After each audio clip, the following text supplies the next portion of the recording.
Xoş gördük Elm TV izləyiciləri. Bugünkü mövzumuz Azərbaycan Milli Elmlər Akademiyasının, Gənclər Akademiyasının yaranma zərurətidir. Müsahibimiz isə Akademiyanın, Gənclər Akademiyasının sədri, kimya üzrə fəlsəfə doktoru, dosent Elmir Babayevdir. Xoş gördük sizi. Xoş gördük. Elmir bəy, əvvəllər Azərbaycan Milli Elmlər Akademiyasının Gənc Mütəxəssislər və Alimlər Şurası vardı və o ötən il Akademiyanın xüsusi qərarı ilə Gənclər Akademiyası formasını dəyişdimi, yoxsa yeni yaradıldı mı? Bax, bunu necə izah edirsiniz və bu hansı zərurətdən yarandı? Öncə dəvət üçün təşəkkür edirəm. Sualınız çox maraqlı və aktualdır. Məsələ ondadır ki, Gənc Alim və Mütəxəssislər Şurası biraz daha əvvələ getsək, Akademiyanın ümumilikdə 80 illik ömrünü götürsək, müxtəlif dövrlərdə gənclərlə iş müxtəlif formalarda həyata keçirilibdir.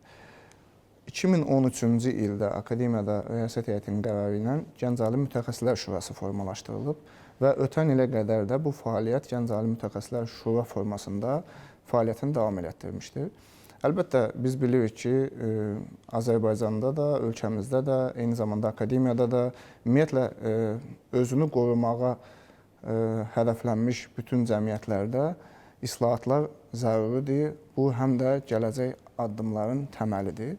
Akademiyada davam edən çoxsaylı islahatlar fonunda gənclərlə iş siyasəti də bu istiqamətdə addımlardan birinə çevrilmişdir. Ötən il Akademiya rəhbərliyinin təşəbbüsü ilə Gənc Alim Mütəxəssislər Şurası Gənclər Akademiyası Şura bazasında Gənclər Akademiyası yaradılmışdır. Əlbəttə, bu sadəcə təsisat deyil, struktur dəyişikliyi deyil. Bunun zəruri səbəbləri var idi. Biraz fəaliyyəti işıqlandırsaq, Gənc Alim Mütəxəssislər Şurası hansı formada fəaliyyət keçirirdi? Burada bir növ institusional əlaqələndirmə funksiyası idi ki, alimlərin rəhbərliklə əlaqəsinin qorunması və ümumi tədbirlər.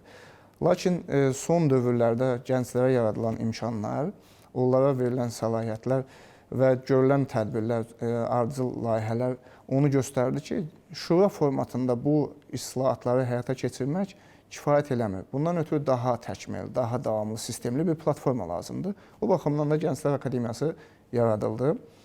Əgər siz sual eləsəz ki, fəaliyyətin ümumi istiqamətləri nə idi və necə dəyişəcək, o zaman deyə bilərik ki, elmin kütləviləşdirilməsi, populyarlaşdırılması, gənclərin elmə, akademik mühitə cəlbi istiqamətində çoxsaylı layihələr var idi. Bundan əlavə, Gənc Alim Mütəxəssislər Şurasının artıq ənənəyə çevrilən elmi yay məktəbləri, hansı ki, buna Gənclər və İdman Nazirliyinin dəstəyi ilə, birgə təşkilatçılığı ilə keçirilir. Eyni zamanda bizim beynəlxalq tədbirlərdə iştirak, eyni zamanda gələcək liderlərin yetişdirilməsi üçün bu platformanın formalaşması zərurəti yaranmışdır və Akademiya rəhbərliyinə və eyni zamanda Rəyasət Heyətinə təşəkkür edirik ki, minnətdarıq ki, belə bir təsisatı formalaşdırdı və yeni imkanlar, yeni üfüqlər açmışdır. Akademiyada gənclərə olan diqqət və qayğı sizi qane edirmi? Yəni, əsasən bu diqqət, qayğı nəyi ehtiva edir özündə? Sosial məsələləri kənara qoysaq, ümumilikdə ölkə siyasətinin davamı olaraq Akademiyada da eyni tədbirlər həyata keçirilir. Analogiya aparsaq, ölkədə hər il Gənclər Günü il ərzində fəaliyyətinə görə fərqlənmiş gənc təltif olunur ölkə rəhbərliyi səviyyəsində. Eyni ənənə Akademiyada da mövcuddur. Belə ki, il ərzində elmi təşkilatı, ictimai fəaliyyətdə fərqlənən, əlbəttə, eləcə də 29 yaşa qədər dissertasiya müdafiəsini müdafiə etmiş və fəlsəfə doktoru elmi dərəcəsini almış şəxslər həm ilin gənc alimi diplomu ilə, həm də pul mükafatı ilə mükafatlandırılır. Bundan başqa, elmi inkişaf üçün gənclərə yaradılmalı olan fürsətlərdən biri də xarici ezamiyyələrdir, səfərlərdir. Şübhəsiz, bu artmaqda olan ənənədir, yəni genişlənməkdə olan ənənədir. Ancaq mövcud ənənədir ki, gənclərin xaricdə təlim keçməsi, gənclərin xarici konferanslarda iştirakı. Çünki elm milli deyil, elm qlobaldır. Düzdür, bizdə bəzi elm sahələri, bəzi fənlər, elmlər var ki, onlar milli əhəmiyyətlidir, regional əhəmiyyətlidir, lokaldır. Ancaq ümumilikdə elmə baxsaq, elm lokal deyil, qlobaldır və bu gün də qlobal tələblər də var və bu baxımdan da beynəlxalq elmə inteqrasiya üçün yaradılan şəraitlər də uyğundur. Şübhəsiz daha yaxşı formalaşmaq üçün imkanlar genişdir, fürsətlər genişdir və bunun üçün də addımlar atılır mərhələli şəkildə. Bundan başqa bu gün çox saylı doktorantların, hətta mən bir statistika formalaşdırmışdıq bizim komanda ilə bir yerdə, Gənc Tədqiqatçı jurnalında çap olunan məqalələr. Təxminən 700-dən çox məqalə çap olunub ötən dövr ərzində və bu, düşünürsünüz, müdafiə eləyən yüzlərlə şəxs üçün elmi əsərlərinin işıqlanması, görünürləşməsi üçün bir zəminli platformadır. Hansı ki, 2023-cü ildən 22-ci ildən sayımız, Gənc Tədqiqatçı jurnalının sayı 2 dəfədən 4-ə artırılıbdır və 2023-cü ildən də bir sayı ingilis dilində çap olunur, yalnız ingilis dilində. Bu da eyni zamanda da beynəlxalq aləmə inteqrasiya üçün və elmi əsərlərin beynəlxalq aləmdə də tanınması, görülməsi üçün düşünürəm ki, yaradılan imkanlardandır. Daha sonra qeyd eləmək olar, dərin masalar, seminarlar keçirilməsi, konferanslar, 2023-cü ildə Ulu Öndərin anadan olmasının 100 illiyi ilə bağlı gənclərin Respublika konferansı keçirildi. Bakıda və Gəncədə baş tutan konferansda təxminən 700-ə yaxın şəxs iştirak edirdi və onların məqalələrinin topluları çap olundu. Bu, elmi əsərlərin, elmi fəaliyyətinin deyək ki, dərgilərdə, toplularda çap olunması üçün yaradılan imkanlardır və bu imkanlar akademiyada göstərilir, yaradılır, davam da edir. Regionlarda elmin təbliği necə gedir? Yəni regionlarda gənclərin elmə cəlb olunması, sonra yəni orada keçirilən forumlar, tədbirlər, konferanslar necə təşkil edilir? Bu məsələdə şübhəsiz tək akademiya, mən Gənclər Akademiyası həm də ümumilikdə Milli Elmlər Akademiyasını nəzərdə tuturam, səviyyəsində işlər düşünürəm biraz yalnız bu formatda işlər tormozlayıcı xarakteri daşıya bilər. Ancaq başqa qurumlarla birlikdə təşkil olunmuş işlər bu işin sürətlənməsinə rəvac verir. Belə ki, biz qeyd etdiyim kimi Gənclər İdman Nazirliyi ilə sıx əməkdaşlıqdayıq, onlarla birlikdə layihələr icra edirik. Məsələn, 2022-ci ildən bu yana daha öncə də akademiyanın belə bir ənənələri olmuşdu. Regionlarda yay, qış məktəbləri keçirmək, elmi məktəblər. 2022-ci ildən bu yana da Gənclər İdman Nazirliyinin dəstəyi ilə Gənc Alim Mütəxəssislər Şurası, indiki Gənclər Akademiyası mütəmadi elmi yay məktəbləri keçirir. Bu məktəblər regionlarda Lənkəran, Mingəçevir, Tovuz, Qusar, Şəki və s. regionlarda keçirilmişdir. Baxın, adını çəkdiyim regionlar həm də tarixi, müasirliyi özündə daşıyan regionlardır. Burada iki və daha çox baxış ola bilər. Belə ki, buradan gedən gənclər regionlarımızı tanıyır, regionun tanınması, təbliği istiqamətində görülən işlər baxımından da önəmlidir. Həm də regionlardan gənclər tədbirlərə cəlb olunur. Və beləliklə də elmin regionlarda da yayılması və yaxud da gənclərin regionlardan elmə cəlb olunması istiqamətində yaxşı platformadır. Və bu platformada gənclər şəbəkələşir, sərbəst özünü ifadə formalaşır və bu davamlı xarakter daşıyır. Hər ildə bizdə bu işlər davam edir. Başqa bir məsələ isə regionlarda yalnız lokal ölkə gənc alimlərinin, gənclərinin bir yerə yığılması deyil. Biz 2024-cü ildə Şuşada Sina Forumunun təşkilini həyata keçirdik və Sina Forumu İslam ölkələrindən gələn gənclərin ümumilikdə forumu idi və Şuşa festivalı çərçivəsində baş tutdu bu tədbir. Orada gənc alimlərin də İslam ölkələrinin gənc alimlərinin forumu Gənc Alim Mütəxəssislər Şurasının təşkilatçılığı ilə həyata keçirildi. Və beləliklə həm regionların tanınması, həm regionlarda gənclərin elmə cəlb olunması istiqamətində gördüyünüz kimi davamlı işlər gedir. Və bu ənənələri əlbəttə ki, müxtəlif formalarda, müxtəlif elmi təşkilati formalarda çoxaltmaq da bizim qarşıda duran işlərdəndir. Elmir bəy, gənc alimlərin yetişməsi üçün yəni hansı maneçiliklər var? Ümumiyyətlə, niyə bu proses ləng gedir? Burada müxtəlif məsələləri biz saya bilərik. Birincisi, elm həvəsdən, istəkdən elmlə məşğul olmaq bu məsələlər formalaşdırır. Şəxsi istək.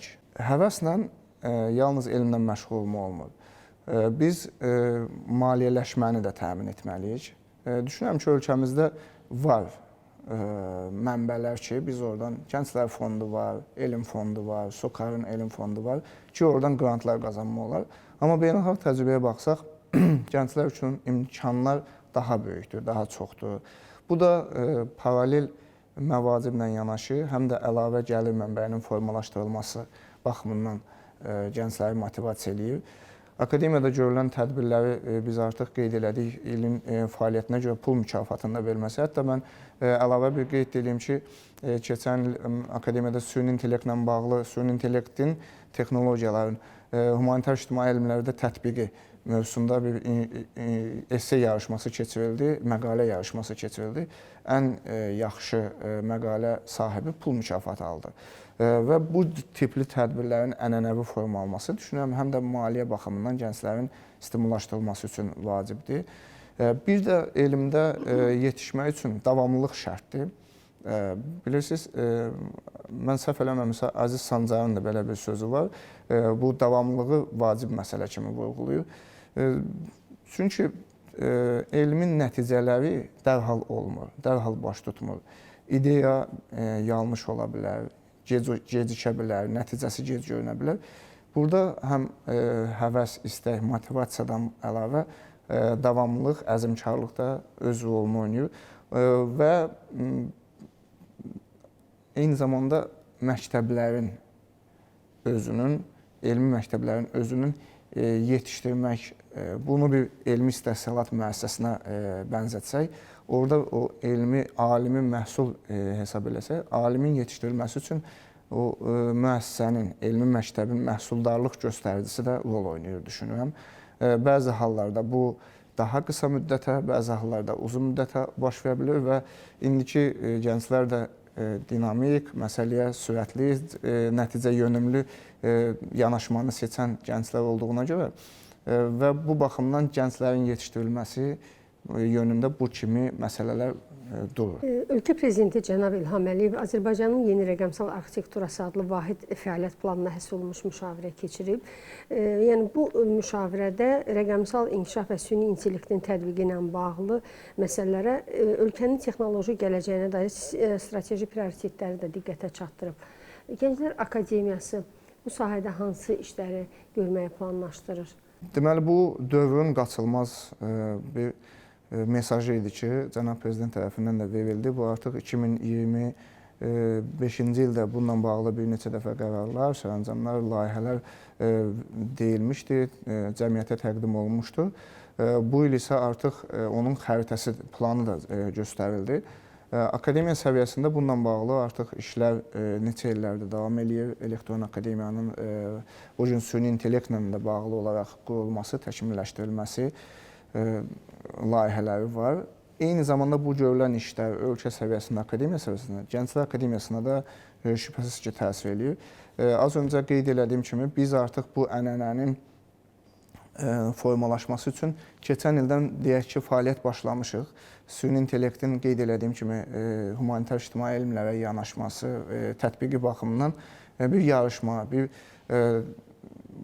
həm də təşviq idi ki, süni intellektdən qorxmaq yox, təkcə onunla mübarizə aparmaq yox, həm də onu elmin təbii mühitinə çevirmək baxımından necə işlər görmək olar. Bu baxımdan bizim çox saylı layihələrimiz var.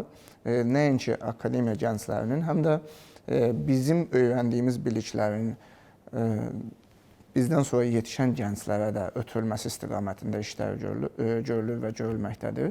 Və bir nümunəni deyim ki, bu günlərdə biz ana dilinin qorunması ilə bağlı olimpiyada keçirdik və olimpiyada nəticələrinin təltif olma mərasimində akademiya rəhbərliyinin göstərişi oldu ki, süni intellektlə bağlı artıq məktəblərdə intellektual yarışların formalaşdırılması, eyni zamanda süni intellekt alətlərindən istifadə və onların elmə, tətbiqi ilə bağlı gənc alimlər arasında yayılmalar, təlimlərin formalaşması daha öncə bizim tədbirlərimizdə də baş tutmuşdu. Süni intellekt alətlərindən istifadə imkanları elmdə. Bunu fürsətə çevirmək, dırnaqarası fürsətə çevirmək, o elmi etikanı gözləmədən istifadə yox, elmi etikanı gözləməklə işimizi rahatlaşdıracaq formada tətbiqini əlbəttə ki, biz də təşviq edirik və bu istiqamətdə addımlar atılır və bu bizim keçirdiyimiz elmi yay məktəblərinin də əsas mövzularındandır. Və beləliklə nə düşünürəm, nəinki bizdə, hətta ölkə səviyyəsində də biz bu istiqamətdə işlər görüb töhfələr verə bilirik. Azərbaycan Milli Elmlər Akademiyasının 2026-cı ildə keçirdiyi ən möhtəşəm tədbirlərdən biri də 1-ci Türkoloji Qurultayın keçirilməsi oldu və bu qurultayda biz dünyanın bütün türk dövlətlərindən olan alimləri, yazıçıları, dilçiləri, arxitektorlarını gördük, arxeoloqlarını da gördük və bu doğrudan çox böyük sevindirici hal idi. Sizin, yəni bu Gənclər Akademiyasının rəhbəri kimi təəssüratlarınız necədir? Əslində burada yalnız danışsaq emosional danışmaq olar hisslərlə.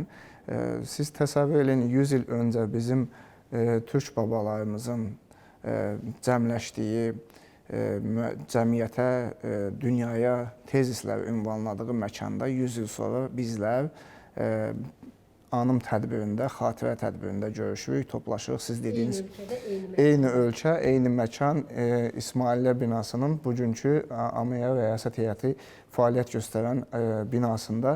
Bu çox fərqli, gözəl duyğulardır və maraqlı məsələlərdən biri də odur ki, biz qonaqları qarşılayan zaman hətta dəvətsiz tələbələr, gənclər çox maraqla bu tədbirdə özünü görmək istəyirdi.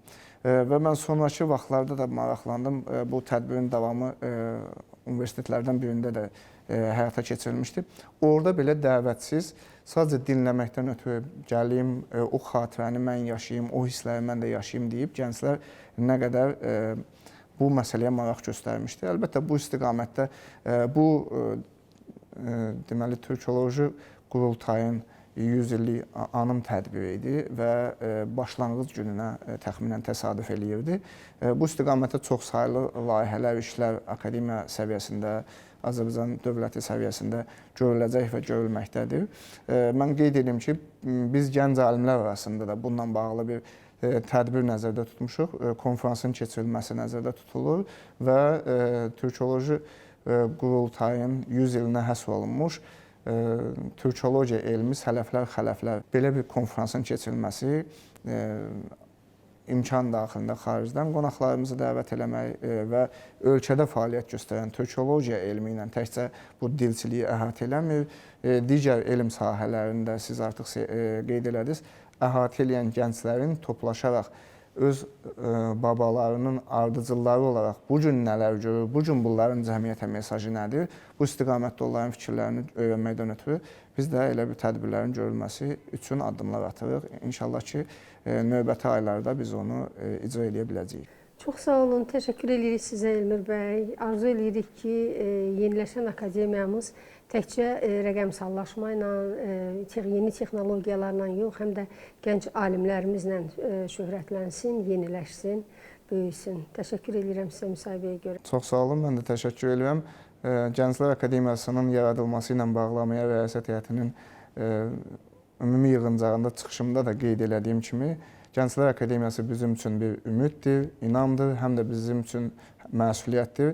Bu məsuliyyəti daşıyıb gənclərin yetişməsinə, onların gələcəyin qərarvericisi olması üçün görüləcək tədbirlərdə fayda verməyə, bizim töhfəmizi qatmağa özümüzə məsuliyyət hesab edirik və bu etimadı bizə göstərənlərə də təşəkkür edirik. Yəni dünəndən öyrənirik, amma sabaha ümidlə baxırıq.